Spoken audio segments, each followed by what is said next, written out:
Albert Einstein once said, everybody's a genius. But if you judge a fish by its ability to climb a tree, it will live its whole life believing that it is stupid. Ladies and gentlemen of the jury, today on trial we have modern day schooling. Glad you could come. Not only does he make fish climb trees, but also makes them climb down and do a 10-mile run. Tell me, school, are you proud of the things you've done? Turning millions of people into robots, do you find that fun? Do you realize how many kids relate to that fish? Swimming upstream in class, never finding their gifts, thinking they are stupid, believing they are useless? Well, the time has come, no more excuses. I call school to the stand and accuse him of killing creativity, individuality, and being intellectually abusive. He's an ancient institution that has outlived his usage.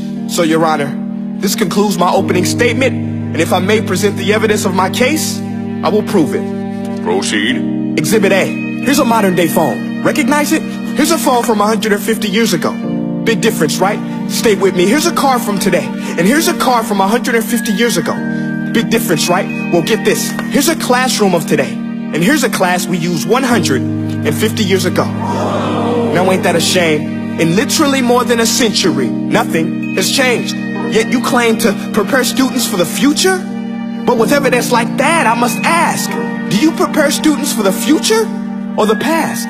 I did a background check on you and let the record show that you were made to train people to work in factories, which explains why you put students in straight rows, nice and neat, tell them sit still, raise your hand if you want to speak, give them a short break to eat, and for 8 hours a day tell them what to think.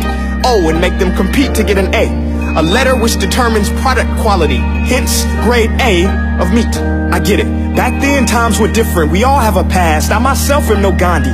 But today, we don't need to make robot zombies. The world has progressed. And now we need people who think creatively, innovatively, critically, independently, with the ability to connect. See, every scientist will tell you that no two brains are the same. And every parent with 2 or more children will confirm that claim. So please explain why you treat students like cookie cutter frames or snapback hats, giving them this one-size-fits-all crap. Watch your language. Sorry, Your Honor, but if a doctor prescribed the exact same medicine to all of his patients, the results will be tragic. So many people will get sick, yet when it comes to school, this is exactly what happens. This educational malpractice, where one teacher stands in front of 20 kids, each one having different strengths, different needs, different gifts, different dreams, and you teach the same thing the same way? That's horrific. Ladies and gentlemen, the defendant should not be acquitted. This may be one of the worst criminal offenses ever to be committed. And let's mention the way you treat your employees. Objection. Overruled. I want to hear this. It's a shame. I mean, teachers have the most important job on the planet, yet they're underpaid? No wonder so many students are short-changed. Let's be honest, teachers should earn just as much as doctors, because a doctor can do heart surgery and save the life of a kid, but a great teacher can reach the heart of that kid and allow him to truly live. See, teachers are heroes that often get blamed, but they're not the problem. They work in a system without many options or rights. Curriculums are created by policymakers, most of which have never taught a day in their life. Just obsessed with standardized tests. They think bubbling in a multiple choice question will determine success. That's outlandish. In fact, these tests are too cruel to be used and should be abandoned, but don't take my word for it. Take Frederick J. Kelly, the man who invented standardized testing, who said, and I quote, "These tests are too cruel to be used and should be abandoned." Ladies and gentlemen of the jury, if we continue down this road, the results will be lethal. I don't have much faith in school, but I do have faith in people. And if we can customize healthcare, cars, and Facebook pages, then it is our duty to do the same for education, to upgrade it, change it, do away with school spirit, because that's useless. Unless we're working to bring the spirit out of each and every student, that should be our task.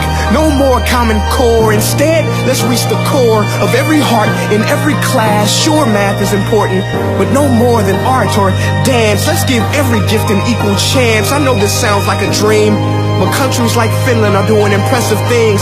They have shorter school days. Teachers make a decent wage. Homework is non-existent, and they focus on collaboration instead of competition. But here's the kicker, boys and girls. Their educational system outperforms every other country in the world. Other places like Singapore are succeeding rapidly. Schools like Montessori, programs like Khan Academy. There is no single solution, but let's get moving.